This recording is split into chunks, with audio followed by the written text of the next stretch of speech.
This is the Ethereum 1 month overview reading for the month of February 2024. It's currently December 30th, 2023, 8:39 p.m. Eastern Time. Ethereum at the time of this reading is currently $2,294.03. That's USD. And the shuffle video for the February reading was created on December 5th, 2023 at 3:57 p.m. Eastern Time. That's this video here in the corner. So the overall theme and behavior for Ethereum in the month of February, this is a really interesting reading because at first glance, it looks like it kind of goes against what I've seen for most of the February readings. It's pretty bullish. There's a unicursal in there, so I think we probably do see a unicursal hexagram drop in here, but overall I think it's bullish. So, and we still have lows at the end of the month, which I'll get into in more detail as we progress through the reading. So overall bullish, but ending with lows. Interesting. Behavior, and that's crossed with the beginning of a multi-day kind of rally on like a year-to-date scale.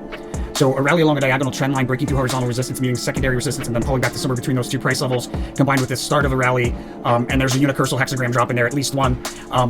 Behavior around the highest high, we have out of a decline, a fast sudden move higher, ending that decline and taking us into the highest higher highs. And behavior around the lowest lower lows, we have sideways rotation, rise to long key support, we rise to meet the nearest resistance and fall back down and continue rotating sideways along that same key support. So usually when you see the works card in the low correlation position, it usually means like 2 to 3 lows at roughly the same price level.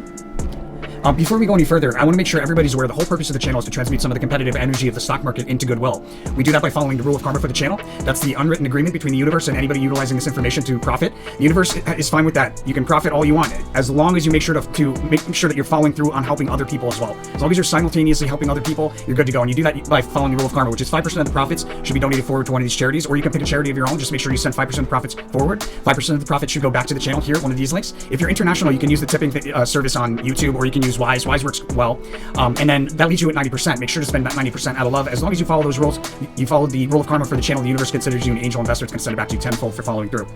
Blessings to all my angel investors. So each one of these cards going left to right across the screen is numbered, and those are the dates of the month. Each card, it's important to understand that each card's energy will not necessarily line up perfectly with 24 hours of time. So there are going to be cases where you need to give the timing plus or minus a day of wiggle room. A lot of the readings you won't need to do that at all, but there are cases where that'll happen. As long as you follow the sequence of events, you'll remain on track. So it's important to understand the sequence of events is most accurate. So on the first, we have a pop and drop and a trade opportunity that I'll talk about in more detail in the paid version. Then a notable move to the upside to reach a peak. Pretty strong rally on the second to reach a peak, and we sell from that peak pretty notably. There's a trade opportunity there as well. It looks like the rally ends on the second. There's a pop and drop and then a rally into a peak on the second, but that rally ends. There's a trough towards the end of the day on the second and a big move to the upside out of that trough. That big move to the upside offers more opportunity. We have a notable decline on a multi-day scale there on the third, and then sideways rotational on key support on the fourth with a big move to the upside standing out on a multi-day scale. Sideways fluctuating rally on the fifth that precedes a sharp decline on the sixth. Looks like we have a prominent peak on a 1 month scale around the 5th, 6th. I also left out that the decline around the second and or around the third, there's going to be a sharp unicursal drop there, so it'll stand out on a multi-day scale kind of drop. On the 6th, off of that prominent crest or peak that's formed from the sideways fluctuating rally on the 5th, we decline pretty notably. There's probably some bearish price swings in there as well. And then on the 7th, we have a notable move higher, one of the bigger moves of the month there, if not the biggest move of the month, one of the bigger moves of the month there, to reach another prominent peak or crest for the month there around the cusp of the 7th, 8th. That's followed by another significant move to the downside. We attempt to establish support at a prominent trough on the 8th, and then another big move to the upside. Somewhere, some mixed behavior around the 9th. We might revisit some trough there, and then on the 8th, there's an important resistance level that's highlighted around the cusp of the 9th, 10th. There's an important resistance level that's highlighted, and another prominent peak there that'll stand out around that resistance. We have a U-shaped dip on the 11th and a sharp drop. It looks like there's nothing really ESO meta analysis related from the standpoint of like pattern recognition going on there around the 10th, 11th, but I'm picking up on it. Like I feel there's a pretty notable drop there, and let me take a look at Bitcoin real quick. Yeah, big move to the upside on the 7th, ending with a sharp decline, and then interesting, I don't see it in Bitcoin, but I am picking up on it here in February. I don't see it here in Bitcoin, but I am picking up on it in February. And so there's this U-shaped dip from this peak on the 10th, U-shaped dip to a trough midday, pretty sharp drop there around the 10th, 11th, like I said, to a trough. And then we have a notable move to the upside towards the end of the day on the 12th to another prominent peak, and that's followed by a sharp drop to a prominent trough on the cusp of the 12th, 13th, and another trough around the same price level pretty shortly thereafter on midday on the 13th. We see another resistance level on a multi-day scale that's highlighted there on the 14th. My sense is that it's probably going to be the same price level as the 10th. Okay, so there's a sharp drop to a trough at the end of the day on the 12th. Looks like we revisit that trough with a sharp drop on the 13th. So there's probably a bit of a move to the upside between that sharp drop on the 12th and the sharp drop on the 13th. On the 14th, we most likely revisit the same resistance that we saw on the 10th. Another sharp drop there on the 15th after a failed attempt to break through key resistance, followed by a decline through key support. The failed attempt to break through key resistance on the 15th, it'll be interesting because based on chart behavior, we'll expect to break through, and instead we turn around and we decline. Are you crying? You want to go down? Before we go any further, let's take a look at December and see how we did. All right, so we had a highest high thus far on the third, fourth, I should say. And that, it looks like that was actually second, third, fourth, right? Second, third, fourth, that works. There's a trough, a prominent trough on the 6th that stands out.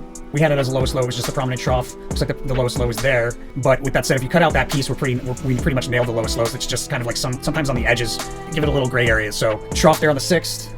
opportunity in the midst of a decline early in the day, probably on the 7th, because there's this big move to the upside and there's opportunity to open up a long position there on this 7th. Prominent peak on the 8th, nailed that. And we have a highest high on the 10th, 11th. It looks like we were off by a day there. That was the 9th. And then the lowest low on we have it for the 12th. Looks like it ended up being on the 11th. Well, matter of fact, we have one for the 10th and we have one for the 13th. And there was one on the 11th. There was one on the 13th. So we had them. We're just a little bit off on one of the days, but that's due to the cards sometimes don't line up perfectly with one day of time. Big move to the upside. 15th was a little off. We were ahead of schedule there. But there was like a fake out, like we're going to go back up here on the 16th. That's the devil card and a prominent peak there, followed by a prominent trough. We had another lowest low around the 20th. Well, we had the 22nd and it ended up being here 20th. So a little bit off there. Not my best reading, but the pattern of the sequence of events is still pretty solid. I wish the timing would have been a little bit better there. Yeah, we had another prominent peak here on the 28th. This was a tough reading because there was so much back and forth. But I mean, we were pretty on point about how there was going to be multiple highest highs and multiple lowest lows because they're all roughly about the same price level, a little bit more than others. So this was pretty solid reading. I think you would have been able to make money with that trade on the 7th. You would have been able to make money with the trade on the 3rd. You would have been able to make money in both directions. Big move to the upside on the 4th, offering opportunity to open up a short position. You would have made money the following day, or even if you waited until the 6th, you still would have made money on the 7th. Or if you closed it on the 6th and opened up a long, you would have made good money the following day. If you waited until the 7th and opened up a long in the midst of a decline, you would have made money that day.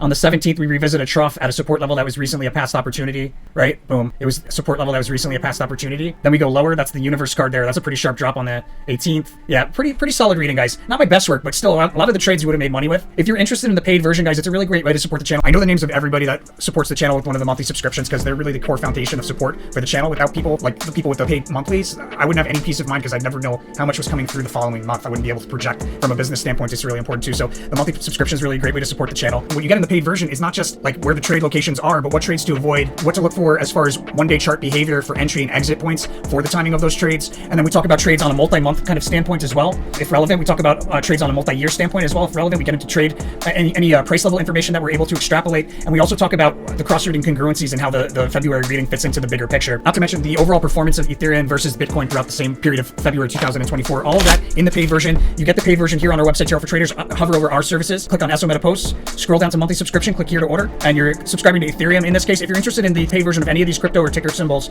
you could get the 30 days access to all paid, which gives you the paid version of all of these symbols, as well as Amazon, Google, and Nvidia, which you can only get through the all paid monthly. It's the most popular subscription in the channel. Much appreciation. Everybody goes out and gets that. Guys, you can't get this information anywhere but here. 98% average accuracy. Do not trade like we're right all the time. You will regret it. Trade like we're right most of the time. Be a smart individual. The tortoise wins the race, especially with this kind of information. Just take it a step at a time. You'll make a ton of money if you do that. And remember to follow that rule of karma as well. Let's get back into it. All right, so a pretty big move to the downside from the decline, starting off of that failed attempt on the 15th to break the key resistance, taking us into a trough mid to late in the day on the 16th. A lot of price change to the upside, either to the downside to reach that trough or to the upside out of that trough, and or to the upside out of that trough to reach the peak at the cusp of the 16th, 17th. Both the 16th and 17th will have a support level that's established, at least momentarily. That's important on like a year-to-date kind of scale probably. So a lot of price change there, and we'll have like a near overbought crest that we sell off from. Trade opportunities as well here, day trade opportunities actually on the 16th and 17th that I'll talk about in the paid version. An important resistance level that we failed to break through many times before is highlighted on the 18th, and then a rally on the 19th that increases with the momentum moving forward into the 20th, where we have a breakout on a multi-day scale. It doesn't look like that holds though, and we end up in a pretty significant drop into a trough towards the end of the day on the 20th, or on the cusp of the 20th. We might see a lower price level on the 21st, or we see the trough there. And then after that sharp decline into the trough around the 21st,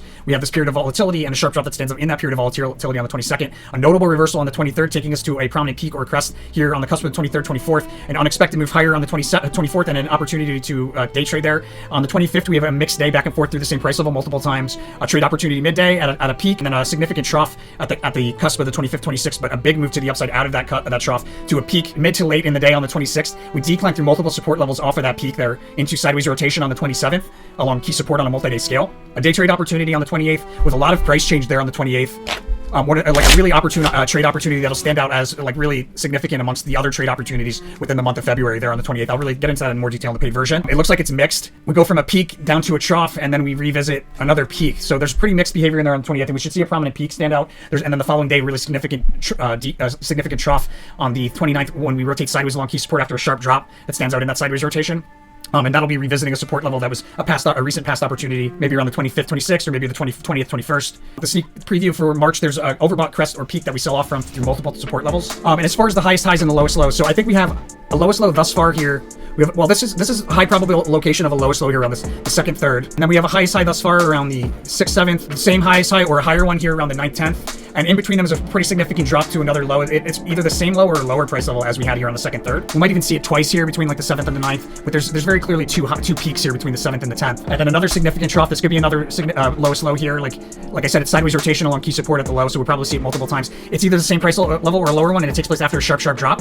And then it looks like we're probably revisiting that high again from the 9th, 10th on the 14th, 15th. 16th, 17th, it could be another lowest low, as well as the 20th, 21st. If the 20th, 21st isn't the lowest low, it'll be higher than the 16th, 17th, and it'll be higher than the 28th, 29th as well, which very, very well could be like another significant decline on a multi-day scale. But we'll get into that in more detail in the paid version. Thank you so much for watching, my friends. Make sure to support the channel with that rule of karma. You know where to go. You know what to do. Blessings to all my angel investors. Stay tuned if you got the paid version. Interesting. So that rally that's there as the theme card for 2024 is a pretty notable card here. I should mark that off as a cross-reading congruency. Actually, it's pretty significant.